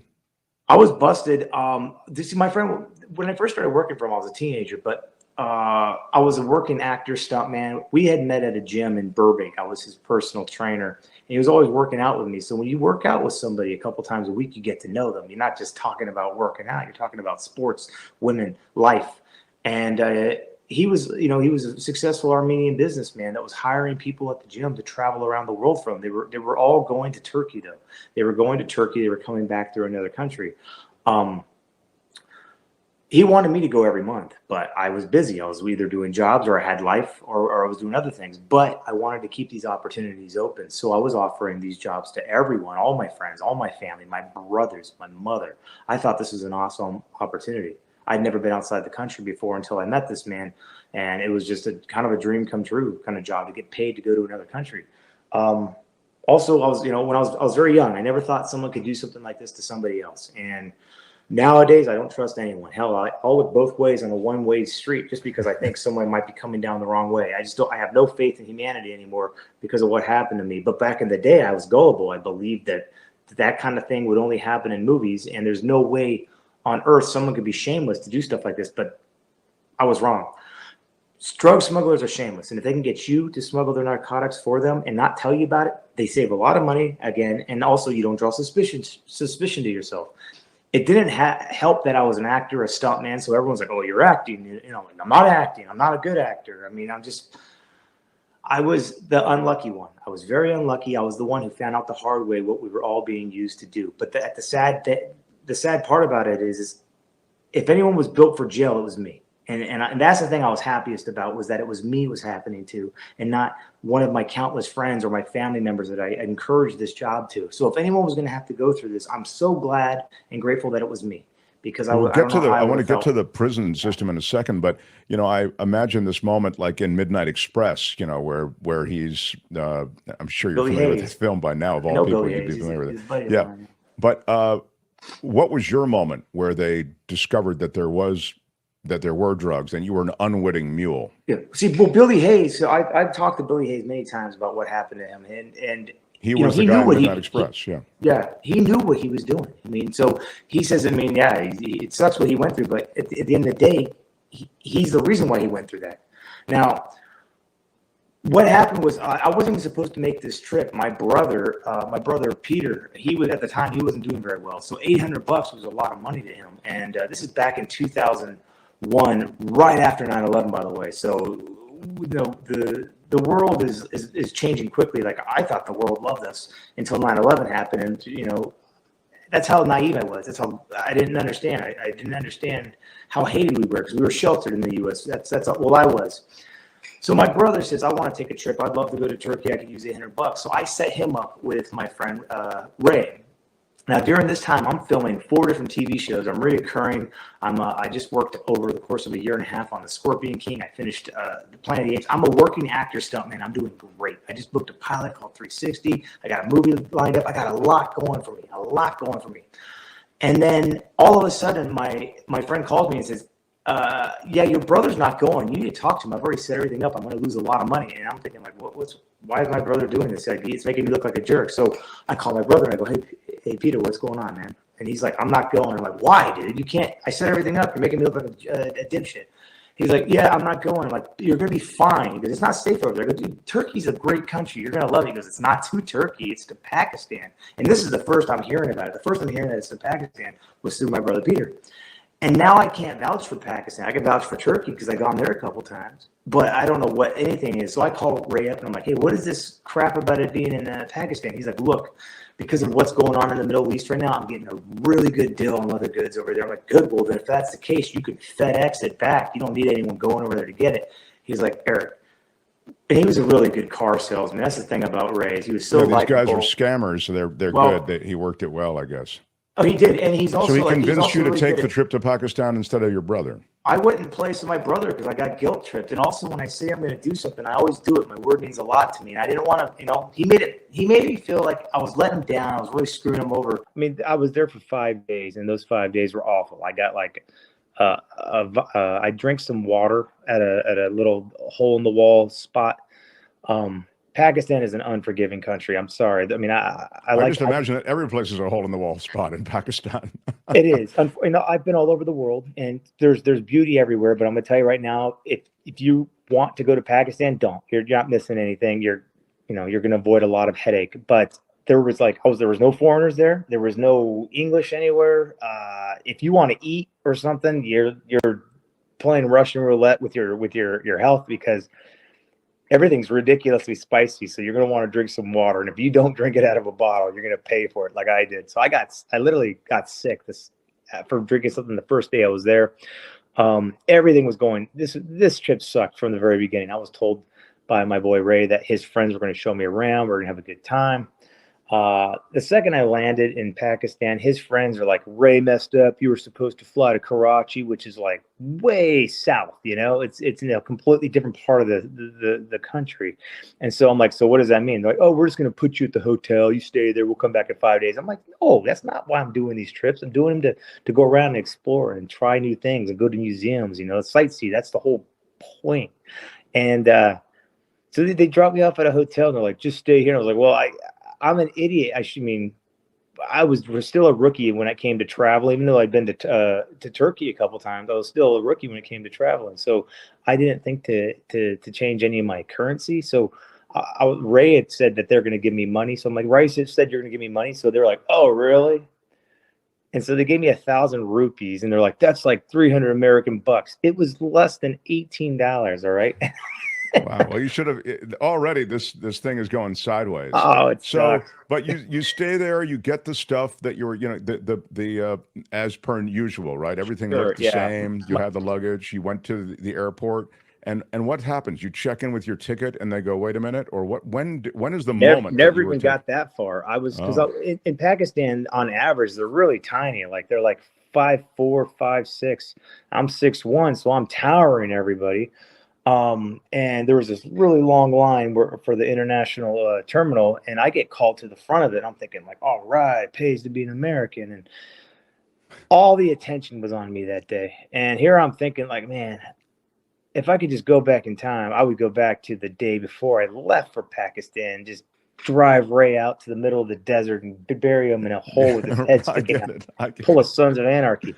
But at the airport, they went through all my luggage, but they didn't they took it all out and they went through all my luggage. And then the one guy packed it up, and I was about to walk through the metal detectors when someone else grabbed my arm and says, "Are you smuggling narcotics?" And I was like, "Check it again." So this time he took the luggage, and just the luggage, not my bag. I had my own bag, my own backpack, but they took the luggage with all the leather goods in it, and they threw the leather goods on the floor. And now I'm pissed off because that's what I'm here for. So I took all the leather goods while they took that suitcase to another part of the airport. I don't know where they took it. They took me to a different room and left me there. And I'm just worried that I'm going to miss my flight. So I'm telling them, do whatever you want with that suitcase. Bring me something else for all this stuff, because that's what I'm here for. Guards started filling up outside, and I'm just worried I'm going to miss my flight. Like, what the hell is happening? The guy who grabbed me earlier comes back with another guard bringing something with him, and he goes, "What is this?" And I go, "He's holding it. Like, he's the one holding it. Maybe he should tell you what it is," as I didn't know what it was. He goes, "This is opium." That's how they say opium. And literally 2 + 2 became 4 very fast. And I was like, "Why are you showing me this?" He says, "This came out of your luggage." Now, when you're on vacation, this thing you never want to say when you're on vacation, I had to say, I said, "I need to speak with the American embassy." This guy tells me, "Embassy can't help you. We're going to hang you after 5 o'clock prayer." Now all bets are off the table. I'm freaking out. Second he said that, they said that day I tried to escape. I was not trying to escape. I was simply trying to find a phone. My whole goal was, if I'm going to die, I'm going to make my life worth something. So I wanted to call my manager of all people. He always says, "If you're in trouble, Erik, you call me first." I wanted to call my manager to warn others, because I was not the only one making these trips. There was so many other people making these trips. So I wanted to warn them. I wanted to warn my friends who were going on these trips too. That day I panicked. They said, "We're going to hang you at 5 o'clock prayer." Is that what you said? After 5 o'clock prayer. After 5 o'clock, we're going to hang. Wow. Okay. Yeah. So it was chaos. I went running down a hallway. Someone shot up the whole hallway with a bunch of other people in it. Everyone hit the ground. I barricaded myself down in an office that had a waiting room, and then another office, and I hung in there, but there was no windows. And I did find a phone. That was my goal, but I couldn't get out because I didn't understand the country code and all that stuff. And all the rest, yeah. But they couldn't get in the room because I barricaded the door. Eventually I heard, they were like, "You're surrounded. Come out with your hands up." And I'm like, "You can't come in. I want to speak to somebody at the embassy." I was a 21-year-old, 225-pound gym rat. Sure. You felt like, "Hey, I'm going to stay here until I get somebody to speak with." Help. Yeah, I was like, these guys are going to try to kill me, so I'm panicking. And I barricaded the desk, all I'm blinking, the filing cabinets, all the furniture was in front of. So at some point they breached all of that, or you no, have to. No, they never got in.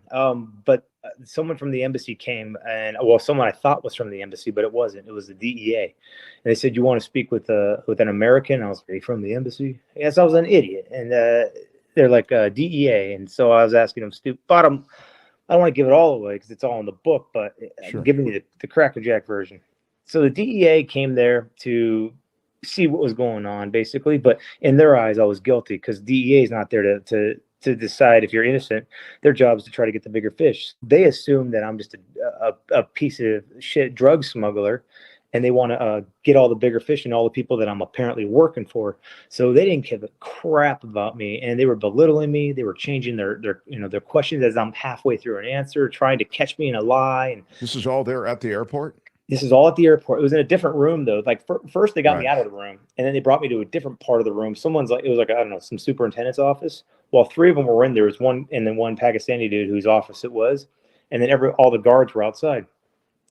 I gave them all the information I had, and eventually I realized they just think I'm a liar. They're not listening to anything. So finally I was like, look, give me some benefit of the doubt. Other people are making these trips. They don't know. At least warn them. I'm screwed. And it was one of the guards one of the DEA guys who told me, he goes, why'd you try to escape? And I'm like, I didn't try to escape. They said they're going to hang me, man. And at this point, I still thought they were going to hang me. And then he goes, they were kidding. I was like, why would you kid about that? I don't understand.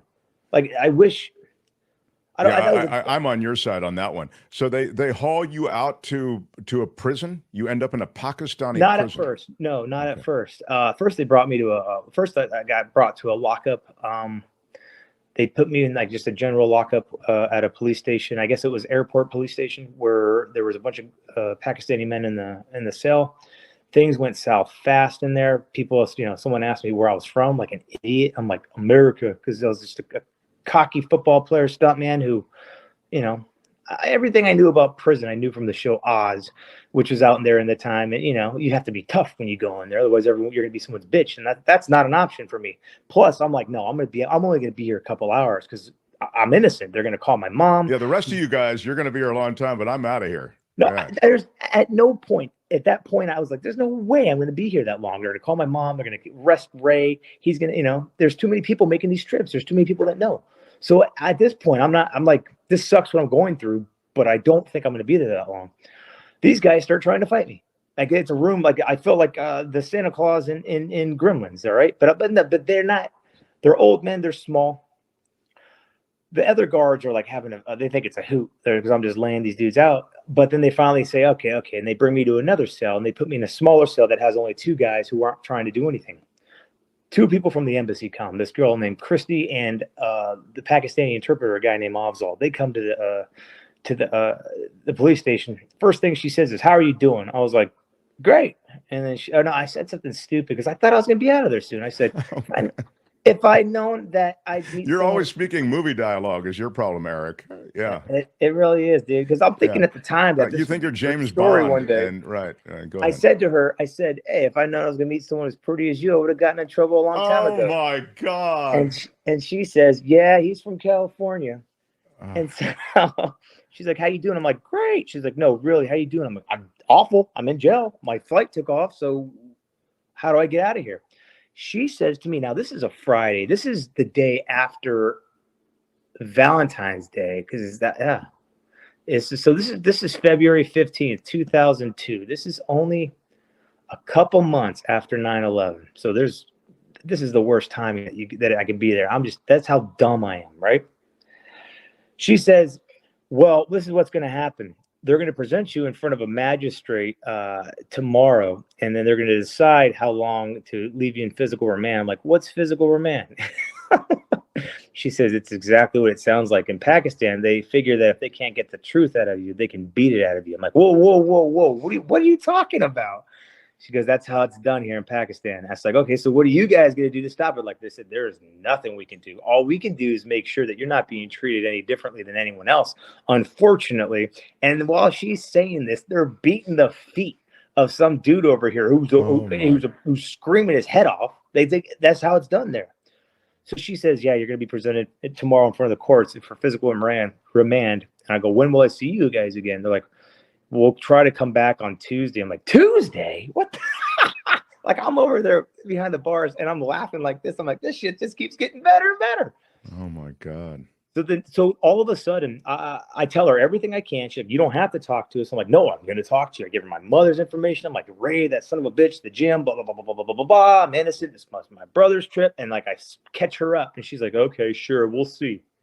And then she tells me we'll try to come back on Tuesday. She comes back that night because she called my mother and she goes, yeah, your mom said almost word for word everything you said. Her perception completely changed on me. Like, holy shit, this guy. Now she really understood that you were unwitting in all of this. Well, she really doubted that I was a drug smuggler. Sure. So she came back that night and she brought me a Coke and a pizza. And I thank God she did that because I was not going to be fed for the next 3 days. The next day, I was presented in front of a lower court magistrate. Now, at the time, I didn't understand understand what was going on. I didn't know what was going on. They had chains on me.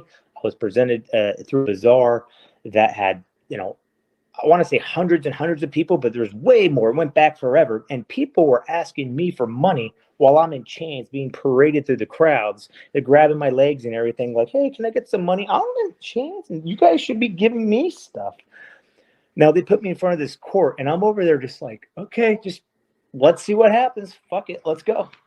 And I don't know what's happening because it's between this prosecutor dude who's with the airport police talking to the judge. Now, Christie and the Avzal were back here in the court watching. They're just supposed to be observing. And as they're about to lead me away, Christie actually went and started speaking to the judge, but it was all in her due.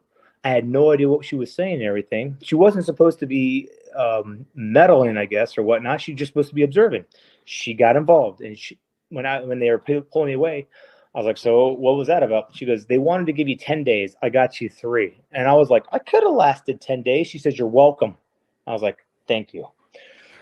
So she talked them down from 10 days to 3 days for physical remand. Physical remand, they kill people over in Pakistan. I didn't know this at that time, but people died during physical remand. What happened to you during the 3 days? During 3 days, they did they single you out because you were an American? Did you feel as though you were being given harsher treatment or easier treatment? No. This is what they do in Pakistan. This is just a normal job and everything.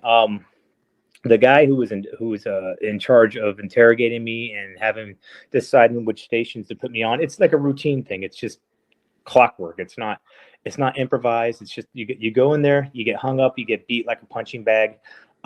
They beat the bottom of your feet. They ask you the same questions. They drown you. They ask the same questions. They electrocute you. They ask you the same questions. Always the questions are like, where'd you get these drugs? Who are they? Where are they from? Who else is working for them? Give us their numbers. Give us their addresses. And it doesn't matter what you say. That's going to continue, right? No. Now, in Pakistan, and I believe here too, people in America will plead guilty or to a lesser crime or to a lesser charge for something they didn't do, because they're afraid that if they fight it and they lose it, they're looking at felonies. That's why they're always copping pleas. I think in America, that happens all the time. Back in the day, I'd be like, if you're in jail, you're probably a bad guy. You deserved it.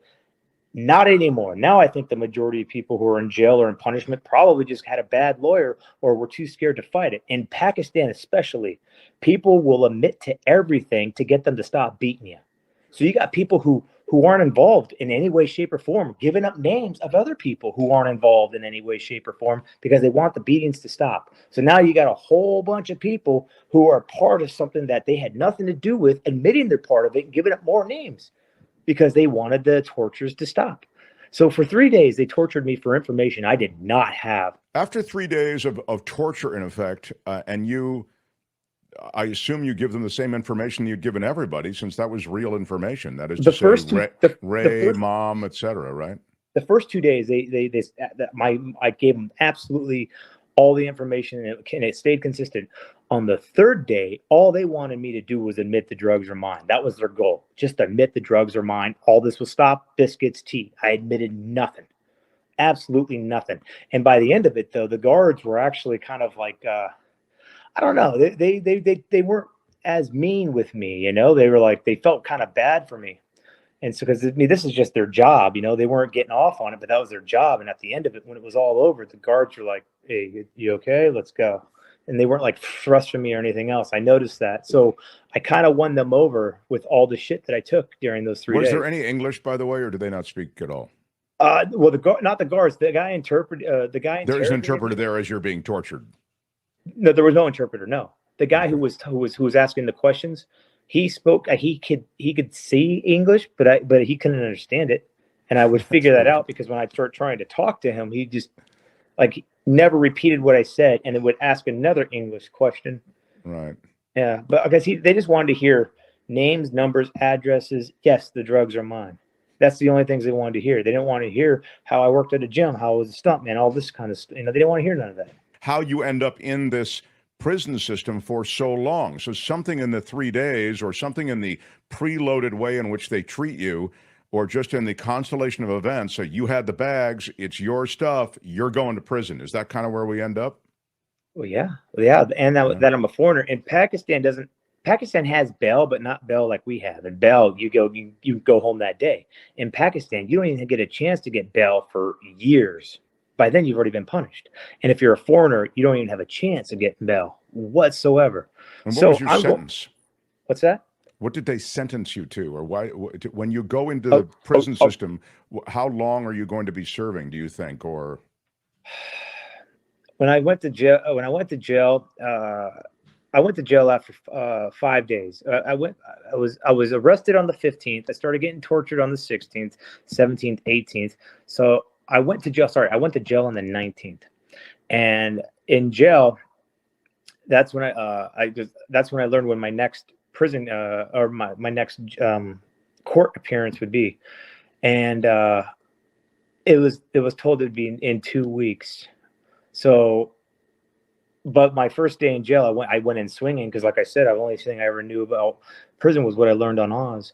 So when you get introduced to that prison in Pakistan, there's these guys called number darts who are prisoners that do the guards' dirty work, and their rewards for doing that is the new prisoners, the new fish that come into the prison, they'll get to beat them, take like jackets, shoes, watches, any kind of money, anything of value.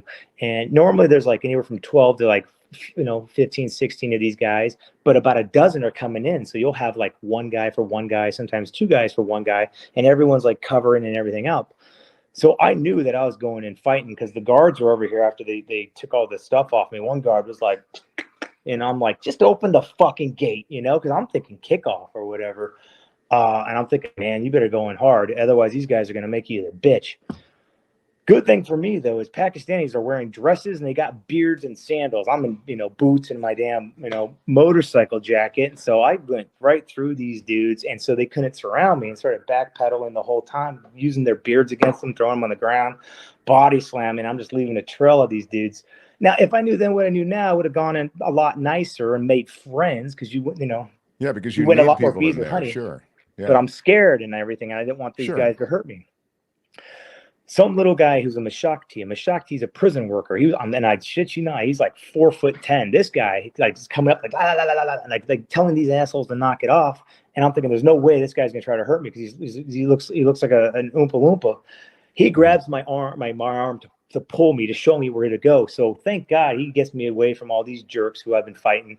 And I go to the barracks, the processing barrack. Now, this is the biggest prison of all of Pakistan. This is a prison built for only 1,800 prisoners, but there's 6,000 prisoners. There are hundreds coming and going every day. And it's prayer hour by the time I'm there. So everyone's praying at the mosque. I see literally thousands of people just praying on their mats. But they put me in a processing barrack. I'm tired. I've been tortured for 3 days. The bottom of my feet hurt. I just fought all these assholes at the front of the gate. And I just want to sleep and try to process what's happening. So he puts me in the processing barrack, which normally people come in there, stay there a couple of days, 3, 4 days, 5 days, until they decide where to put them in the prison. I'm trying to sleep. I'm tired, but my mind won't shut down. And then finally, I feel like a bunch of people in my little bubble. And I open my eyes, and sure enough, there's a whole bunch of people that are looking at me because I'm the new guy that's there. And, they'd never met an American before, pretty much. They go, "What country are you from?" Now, I learned my lesson at the police lockup. And I wasn't going to say that again. So I said, "Pakistan, born and raised, right down the road." And they're like, no,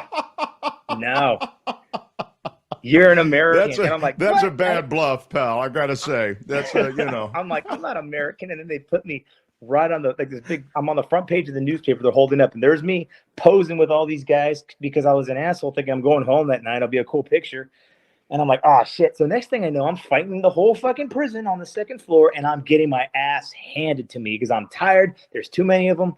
I threw a dude off my back onto the floor beneath me. He's crowd surfing. He's fine. But the guards see what's happening. They're like, we better get into this. They start baton charging everyone, especially me. I get drugged to Kasuri. Kasuri is like punishment cell. You don't even see your hand in front of your face. It's so dark. And I end up spending the first 5 days in that prison in Kasuri. Only good thing about Kasuri, though, is that there's no one else there. Right. Bad thing about Kasuri, though, is the only time you see sunlight is when they bring you out for your hourly beating the bottom of your feet. They got a foot fetish in Pakistan. You get fed once a day. You got a little hole in the corner where you go and you use the restroom. And it's so small, the closet, it's like a cramped closet. So you're like leaning up, all bunched up. You can't lay out completely. Oh my God. Yeah. Oh my God. I would That's your first 2 weeks. No, my first 5 days. I get it, but I'm saying that I'm just thinking about the first 2 weeks in this place. You had 3 days. I mean, I don't know I can't do the arithmetic on what was where, but before you were transferred to 3 days of getting tortured, and then my first 5 days in jail in Kasori. Okay. They took me out of Kasori. They took me out of Kasori to go see Christy came back to the prison, and that's when she told me that my mom was back home trying to get lawyers for me, and because I'm thinking I need a lawyer, we'll get Ray. Getting a lawyer in Pakistan, man, I'll tell you right now, if you have someone in trouble in Pakistan and you know someone who's Pakistani here, don't ask them for help. Don't, because this is what was happening to my mom. People who were Pakistani here weren't saying, "Oh, that sucks, a terrible situation, I wish I could help." They were saying, "I know someone. We're gonna send him your way, and he's gonna fix everything, but he's going to need a lot of money." Sure. So everyone was using it as a opportunity to bank off of it. So my mom was giving them money, what little money she had, emptying my accounts, giving them money, and then they disappear, and nothing was happening. So she was trying to get me lawyers, and like I said, it's every 2 weeks to go to court in Pakistan. So here the embassy comes. It's the 20th, February 20th, and I'm over there like just jacked up, like, oh my God, okay, what's happening now? Like, they don't know what's going on in the prison, and they tell me, well, you're going to be coming back to court in 2 weeks, and I'm like, oh my God. You were going back to court, you were saying, in another 2 weeks, and you have to figure out some kind of strategy. Who is your advocate, or are you led into court in chains and no one's your advocate? Oh, I went to court every 2 weeks, sometimes every week, sometimes a couple times a week. Like at first it started off every 2 weeks, and then it'd be like every week, then every couple days, and every 2 weeks. What's happening in court with all these trips? Man, nothing, because I didn't have a lawyer. That's what I mean. So you have no one, and you're standing there, and they're speaking in a language you don't understand, and then you walk out, and then somebody tells you what happened, or what? No, the embassy was coming in and watching, and they were watching. So Afzal, the interpreter, after everything was said and done, would come over and try to generalize what happened. He didn't go like, this is exactly like, he was just like, this is what happened. And he was not helpful whatsoever. That guy's another story. Christy was cool, but she was only there for 4 months. Then she got transferred to another embassy. So then I would get all these consulars who, even before that happened, something bad happened. It was St. Patrick's Day. When is St. Patty's Day? It's early, like March. It's March 13th, right? The reason why it was St. Patty's Day, it's a big day, is because it was the day after St. Patty's Day. It was a Sunday. And at the embassy, some jerk went there and threw a bunch of grenades at the embassy compound church, and it killed a bunch of people.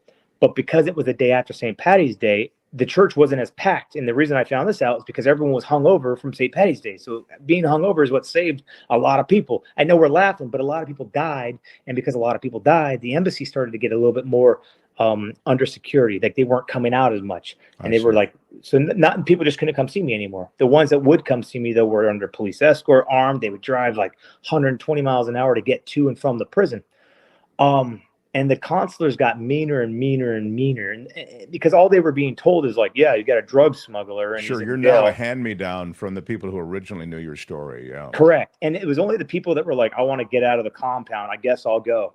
And I would get some people who were nice, but then I get some people who were just like, maybe you'll pack a little lighter next time. You know, everyone thought that I was just some idiot drug smuggler who deserved to be in the situation I was. Here's the sad thing. It was about 6 months after I'm in jail. By the way, here's a big thing I missed. Because everyone in the prison kept trying to kill me, some dipshit put a 5,000 rupee bounty on my head, so I couldn't be in general population. Everyone was trying to kill me. Everyone was trying to stab me. I was in fights nonstop. The superintendent at the time decided, well, I know where we can put him. He's going to be hung anyways. Let's keep him on death row. Death row is the most isolated, most secure part of the prison. So they put me in death row. So for my first 9.5 months in this jail, I'm actually on death row with people who've been convicted of death row. And There I was safe, but it's still like mind-boggling. I'm on death row, and I would watch the gallows all the time. And so I was watching people get hung and pleading for their lives and executed. Oh my God. Oh my God. So, but Erik, I do have to kind of wrap up, and I'm utterly. I believe I could talk about this all night with you. I mean, it's fascinating, and I'm sure that everybody's fascinated. And we'll pick up your book, and we'll have a link to your book on this video and on the main site. That is to say, on our main show, there'll be links. So there'll be several ways people can pick up the book and read about it. I mean, I really want to get into it, but ultimately, you're there on death row, and you're there on death row for how long? Are you at that same prison for the entire time you're in Pakistan? Yes, I was there. I was at the prison in Pakistan for 2 years, 10 months, 15 days, 9.5 months of it on death row. I spent 132 days in Kasuri, which is where they beat the bottom of my feet. Tell me, that lawyer who ultimately becomes their lawyer, ultimately becomes your lawyer, he becomes your advocate in court. Yeah. Did the court accept the fact that you were wrongly accused? No, they believed 100. Not this lower court. Lower court just wanted money for my acquittal. If you're guilty, you want to go to jail in Pakistan, because if you're guilty, you can pay the judge some money, you can pay the prosecutors off some money, you can pay the cops off some money to make it look like that you didn't have 5 kg of heroin, you only had a couple 100 grams, so it'll go away. So if you're guilty, you want to go to jail in Pakistan, you pay off the right people, you only serve a small amount of time, and you go home. And I would see countless foreign drug smugglers come back to jail multiple times. One dude came back to jail 3 different times while I was there becoming the OG. I'm thinking, like, if you're innocent, you're screwed. Now, because I was innocent, and I'm an American, and the newspapers were saying that I was this Hollywood actor and that I was the hero of the mummies because I worked on the Scorpion King as a stuntman only. They thought I was Brendan Fraser. So they thought I was a multimillionaire. So these idiots thought I was Brendan Fraser with all this money. And so I had lawyers who were coming up and laughing. I'm laughing too, trust me, but the shit at the time, man, sucked. The way you tell it, I'm sure at the time it was a desperate thing, but man, you tell it's funny. When I was living it, I literally was like laughing at myself every day, because that's just like, I'm like, my God, this is unbelievable. I have to laugh at this. This is my life. And I would have lawyers coming up to me asking for $4 million. Now, this is a $400 case for anyone else. $1 at the time was 60 rupees roughly. So that's 24,000 rupees. I'm literally looking at these little drunk, hungover lawyers, and I'm like, you mean rupees? 4 million rupees is ridiculous. It's supposed to be 24. He'd be looking at me like, this is a death sentence case, my friend. Dollars. I'm like, you take check? Huh? Yeah. I can't oh get my a fucking God. chance. They thought you were. That's really wild. That's really wild. I don't. So, so in the end, you're here talking to us now because you were accepted to be, but never. You're saying the courts never accepted you as wrongly accused. How did you? No. The high courts believed I was innocent. Absolutely. But their exact words were, "We can't say we kept an American in jail for 3 years. It makes us look bad." So they gave me time served, which I was like, "I'll do it," because I never ever admitted to it because I wasn't guilty, and I refused to plead guilty for a crime I didn't commit. Although 11.5 months when I had been in jail, the judge had gone down on his deal. He wanted $125,000 for my acquittal. Then he wanted like less and less and less, and because that's why they made me go to court so many times. Finally, he's like, "Fine, I'll take the $1,000, which is a lot of money still, but for them, that's life-changing money, which was 60,000 rupees." And here was the deal. The embassy's like, "Congratulations, Erik, you're going home soon." I'm like, "All right, great." They're like, "But you got to plead guilty." And I was like, "Why would I plead guilty for a crime I didn't commit?" And it was like, at the time, I was a dilemma. I was like, this is not right. I don't want to plead guilty. These guys have already taken everything away from me. I was tortured for shit I didn't do. I didn't do this. I don't want to plead guilty. And there was a mean lady from the embassy. She goes, "Erik, what do you care? It's Pakistan. Just go home." And then it was the interpreter who made my decision for me. He says to me, he goes, "Erik, what's worth more to you? Your pride or your freedom?" And I remember looking down at him and I was like, "You little bastard." Because my decision was made right then and there. Sure. And I refused to plead guilty for a crime I didn't commit, full well knowing that I was looking at death or life. Wow. So the judge sent me away, and they brought me back because they wanted me to plead guilty just so he can make money. That's the only thing he cared about was money. It's the only thing he cared about. But he was like blown away that I refused to plead guilty with this The deal was he was going to give me 2 years, and with the time I'd served there and good behavior and special remissions and paying off the right people, I probably would have only been in jail another 4 months. And I still refused to plead guilty because I didn't do this. So when I refused to plead guilty, I was like, all right, in my head, high court, Eric, let's focus on high court. I was expecting this asshole to give me death or life.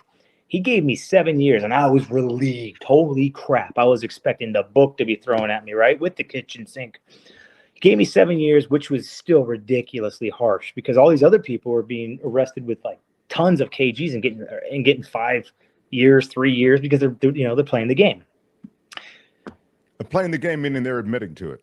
They're admitting to it. They're paying the right people off. Now, that's the problem is if you're innocent and you got integrity, you're screwed. And that's the thing that happened to me is I refused to plead guilty for a crime I didn't commit. If I was guilty, I would have admitted it and I would never even apologize to it. I'd be like, look, all right, some bad shit happened to me. I deserved it, but I didn't deserve this at all. And I don't care. Like I wouldn't care. So you never admitted to it in the end because there was nothing to admit to. No. And ultimately you left Pakistan 3 years after this whole ordeal began. Yeah. And the rest of the details are in the book, and I can't wait to get into it. 3 years in Pakistan, I can't imagine it under the best of circumstances. And here you are in a prison. I just keep coming back to Midnight Express. That's the only exposure to. That was a Turkish prison in Midnight Express. I am going to differentiate the differences between me and Billy Hayes. Now, Billy Hayes is a buddy of mine, but he knows that what he did, he deserved it. And also, when you see the movie Midnight Express, it's like sad and drawn out, and it's just repetitive. I'll tell you right now, I had in a sink or swim situation, I was jet skiing. The first year sucked in prison. But once I figured out how things worked, once I learned the language, once people started seeing me as a human being and the guards, everyone started working for me. I became like Red from Shawshank Redemption. If you needed something, you came to me. I was running poker games in jail. I was organizing soccer matches against the guards. I had a good time in jail. But by the time it was like the first year sucked, but the second 2 years I was like living on a college dorm. When did the beating and torture stop? The beatings stopped after I took a really big, nasty fight with one of the worst guards in the prison, this guy nicknamed Goldleaf. Goldleaf is an expensive cigarette brand in Pakistan. And this guard, a normal pack of cigarettes is like 6-7 rupees, but a Goldleaf cigarettes were 40 rupees. That's a ridiculous amount of money. An average guard would make 100 rupees a day. That's less than $2 a day. Now, 40% of their pay for a pack of cigarettes is ridiculous. This dude was nicknamed Goldleaf because he would have prisoners beat until they either agreed to buy him Goldleaf cigarettes or were forced to. But he had also, since that prison opened, he'd been there since the beginning, notoriously had hundreds of prisoners beat to death who either couldn't afford to or just refused to. This guy came to me on a day I had really bad earaches, and he was talking shit. I was understanding him pretty damn good by this point because I was always learning the language with flashcards. My goal every day was to learn, 20 to 40 words every day. So my vocabulary was great. I could understand these jerks. They didn't know that, though. And then this guy starts talking trash to me. I got these really bad earaches. I'm just working out. And finally, I had enough. And this is right around the time we're about to go to war with Iraq. So we got war drums going over there. All the Muslims there hate me. Why is America doing this? Why is Bush hating Muslims? I don't know. I don't know Bush personally. So you can't really ask me. But they wanted questions, This guy starts talking smack. Then he tells me, give me 500 rupees. And in his own language, I go, we may all be dogs, but you're a little bitch. And the words like, I should have gave him the money. This dude comes into the cell, and this guy's like $1.15 soaking wet. He's a little old man. Looks like he's probably in his 50s, but he looks like he's in his 70s. Everyone ages really fast in Pakistan. And I beat the crap out of this guy. He's had enough. A couple guards came to try to help him out. I beat the crap out of them. One goes to get away, and I'm like, all right, screw it. Today's a good day to die. Let's make them earn it. And I'm like doing two things in my room. I'm preparing and I'm praying. Now, I took the lock from my cell and locked the outer door, and I went inside. I put all my sweaters on, all my shirts, my beanie. I was putting tissue paper up in my gums. That day, I held them out of my room for almost an hour, and that's according to the hijackers. Because for me, everything went fast. They would throw tear gas in, I'd throw it back. No one wanted to come into my cell by themselves. That's for sure. By the time they finally ripped me out of that cell, my body just didn't want to work. I was tired. I couldn't lift my head up. They broke every finger on my right hand one by one. They started on my left when the superintendent, who never left his office unless it was a DORA, which is where he goes and searches the prison with everyone to see everything. I held the guards out of my room long enough to get his attention. And when he got my attention, Goldie's telling them that they found drugs on me, that I attacked him. Now, Goldie doesn't know I speak Urdu at this point, and I'm over on the ground. Like the whole time this was happening, I was getting beat up. I was just waiting for death to come, but it wouldn't come. It was just nonstop stomping and beatings and slappings, and But I can hear Goldie telling him they found drugs on me, that I attacked him. I'm on the floor telling him that he's a liar. They're taking money from me. I'm starving here. I'm gonna die. And the superintendent comes over and he says, "You speak Urdu?" I'm like, "Yes, sir." Ask me what happened. I tell him how Goldie wanted 500 rupees, how the guards come into my cell at night, beat the crap out of me when I'm sleeping and steal my money. He says, "I believe you." I mean, there's more to it, but he says, "I believe you." And then he fired Goldleaf right there on the spot. Now, because he fired Goldleaf, everything after that changed for me, because Goldleaf was a monster for the whole prison. It wasn't just me, it was the whole prison. So people are thanking you for Ding Dong, the witch is dead. When I woke up at the hospital, like my hand was bandaged up, there was like Pepsi and chicken and sweet dish and cards, and like it was people were hugging me, everyone was hugging me and thanking me because I got rid of this dude. Exactly, because I got rid of this dude who was making life hell for everyone. After that, though, because he wasn't the only one that got fired that day, a bunch of other guards got fired that day. And after that, all the guards were like, "Look, man, if I even see a Kalashnikov rifle in this American's room, I'm going to look the other way," because they don't want to lose their jobs. Sure. They felt like all of a sudden for some reason, this American got all those guys fired. Well, yeah.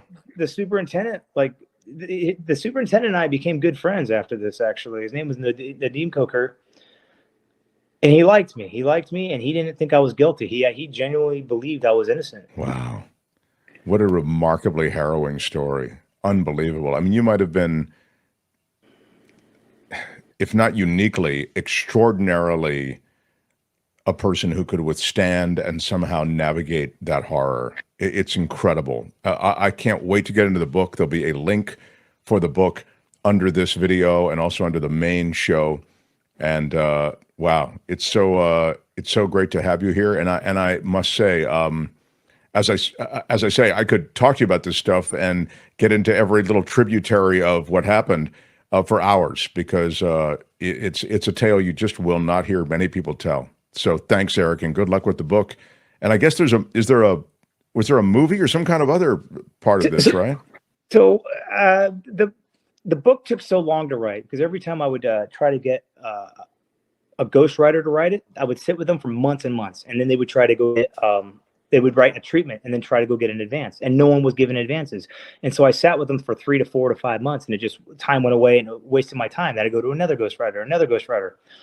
Finally, Locked Up Abroad, they did the show. They wanted me to be on since season 1, and I didn't want to be on the show because I was like, all the people on your show are guilty. And every season they would come back to me. Here I'm trying to write my book. I've got a script. I mean, everyone loves the story, but no one wants to put money up. Finally, season 6, Locked Up Abroad says, "Hey, we saw that you're acting again. You're pretty good. What if we let you play yourself?" And I was like, what better asshole to play this asshole than this asshole?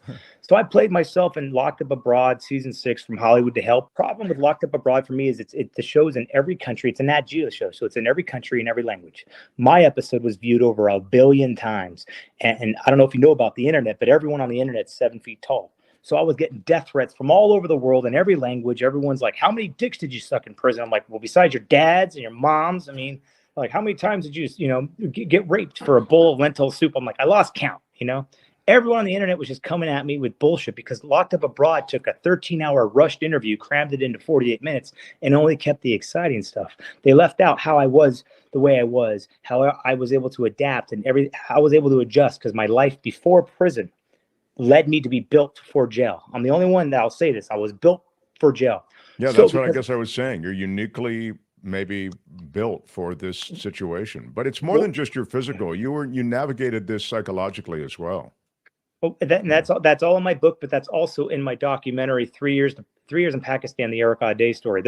I had to make my own documentary, and anyone who took the time to watch Locked Up Abroad talk smack to me, but take the time to watch 3 years in Pakistan, they did a 180 because they're like, now it makes sense. The bus accidents, the beatings, how I was able to learn and how to adapt. Where is the documentary visible and viewable? They're both okay. So my book and my documentary are the same name. 3 Years in Pakistan, the Erik Audé story. They're both on Amazon. You can download the book or watch the. So we'll have links to both the book and the documentary. Erik, I'm sorry. I wish I had more time. You're it's all right, terrific, and I congratulate you on somehow making it through it all. And beyond that, you're like a super well-adjusted guy. I just really don't know how you've done it, but bravo, my friend. And it was great to see you again. I look forward to the next time. I appreciate, Mark, everything, man. You take care, okay? Thanks for having me. Erik Audé, everybody. See you, my friend. The Mark Thompson Show.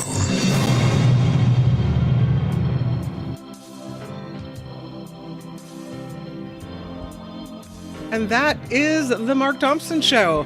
I'm Kim McAllister, and that's Tony. Tony, you're such a gift. I just appreciate you so much.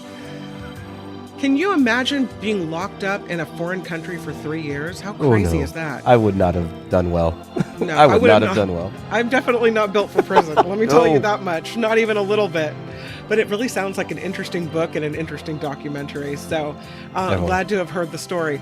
Tomorrow on the Mark Thompson Show, John Rothman will be here to talk politics. Belinda Weymouth is coming our way with It's the Planet Stupid. So it's going to be a great Wednesday show, and we'll have an update from Mark perhaps as well. I hope you guys have a great rest of your day. Please join me for the After Party Live, which is next. A programming note.